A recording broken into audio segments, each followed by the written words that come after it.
Today we're talking about Mr. Lightfoot, Gordon Lightfoot's Sundown. And we have an E chord, we have an A sus2, we have a D chord, and then back to an E sort of sus, E5 chord, E major if you want. There's also an E7 and E5 with a flatted 7 in there. Let's go through the chords and then the strum pattern in that sequence. There's one more chord though we need to talk about first. So we have that, you could either use that sort of B5, that Tom Petty free falling B5 kind of thing, or the B7. So stay tuned for that, all right? We're gonna outline the chords now and then really talk about the strum patterns, which are just solid, wildly solid, and super simple, super approachable. So E minor is not the chord we're looking for. We're using either E major chord, which is 0, 2, 2, 1, and I'm making reference to fret numbers, of course, 0 and 0. I like that, but I like the strum pattern on the E5 because he's sort of choking out the E major sonority of the chord. So it's more like a Nashville sort of E5, just super clean, super...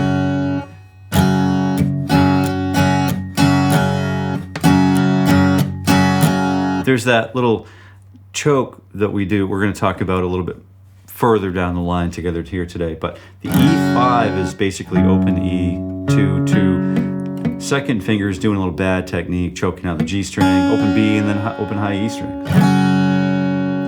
In the intro, you're also going to notice that there's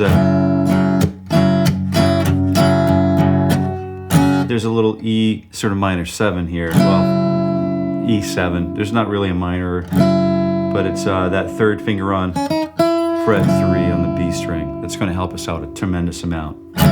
Get that nail that sound of the song down, right? A sus2 is open A. We're going to choke out the low E string. If you hit it, no big whoop. It's part of the chord anyway, no big deal, but I'm just going to try to, get the thumb to sort of just choke it out in case we do hit it. It's not really there. So open A, 2, 2, open, open, right?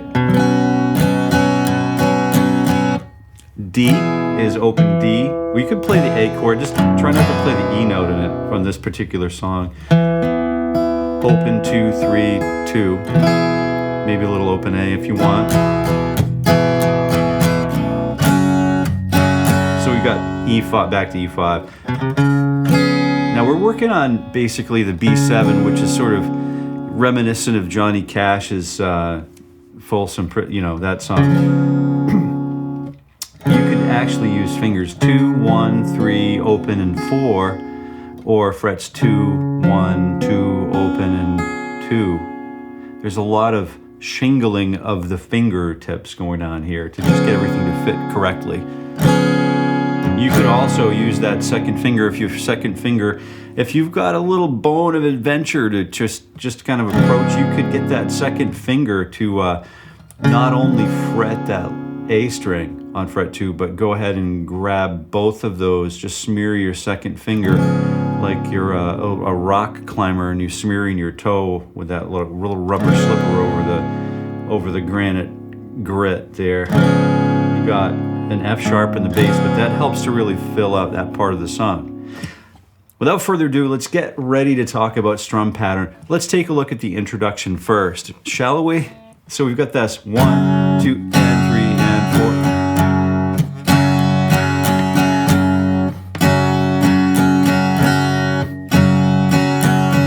4. So what we're talking about is 1, 2, we're resting on 2 on the downbeat. We're going to choke out all of the strings, right? Okay, so follow me really slowly. 1, 2 is choke, and 3, and 4, and 1, 2, 1, 2, and 3, and we'll choke again on the 4, and then we'll have an upstroke on the and a 4. 1 and 2 and 1 and 2 and 3 and 4 and. So we're doing the old Daniel LaRusso over here. 1, 2 and 3 and 4 and 1, 2 and 3 and 4 and. That's the intro, okay?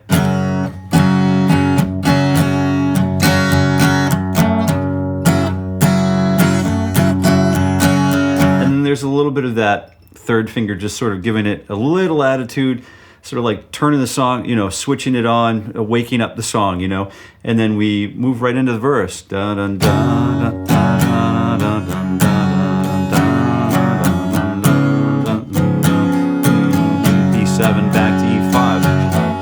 Sundown chorus, A sus2, D2, 3, 4, and E sus2, or E5.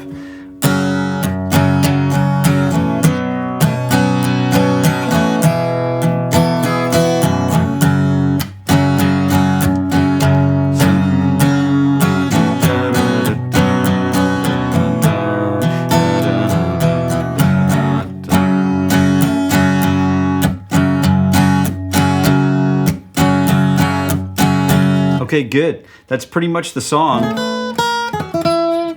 I think, E minor is, or E's 5. Dun, dun, dun, dun, dun, dun. And one other thing that kind of a bonus thing we didn't really talk about was why we're leaving out that major 3 in the E chord, because he's singing in the melody, he's singing that major third. Mr.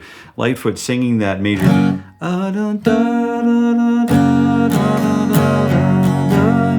And if we play that note on the guitar, or if we're self-accompanying on the piano, we kind of, we're battling the instrument, and if the instrument's slightly out of tune, or vice versa, if we wanted to sing a little out of tune to raise or lower or flatten that major third, we can't really tune it because we'd run in conflict with the instrument. So what we do is just sort of omit it. So you get a nicer, cleaner recording. So there's a little trick for you. Da, da, da.